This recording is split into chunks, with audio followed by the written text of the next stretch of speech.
ئەو منداڵانەی کە لێرە سوودمەند دەبن دەبێت تەمەنیان لە 4 بۆ 12 ساڵ بێ و لیژنە تەشخیصی کردبن کە منداڵانە حاڵەتی ئۆتیزمیان هەیە و لە ناویشیدا ورد بۆتەوە دەبێ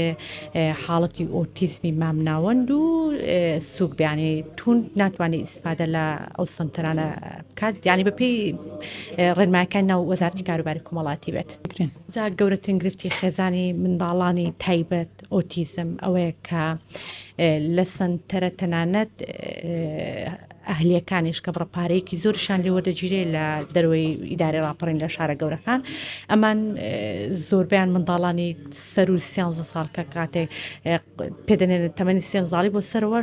زۆر کەم شوێن هەیە کە بتوان ئیسیفادە بکەن ئەوە گەورەترین گرفتی خێزانەکانە لۆش گرفتیانەکە منداڵە ینی پێدەنێتە ناو قۆناغی هەرزەکاریەوە قۆناغی هەرزەکاریە گرفتێکی دەبێت لەوەی کە گۆڕانکاریەکی جەستەی و گۆڕانکارێکی زهنی لە منداڵەکەدا ڕوودا گەورەترین گرفتی خێزانەکان ئەوەیە کە ناتوانرێ هیچ منداڵێکی ئەو تەمەنە لە هیچ شوێنێکی حکومی سەر بە وەزارەتی کاروباری کۆمەڵاتی سوودمەند بێت.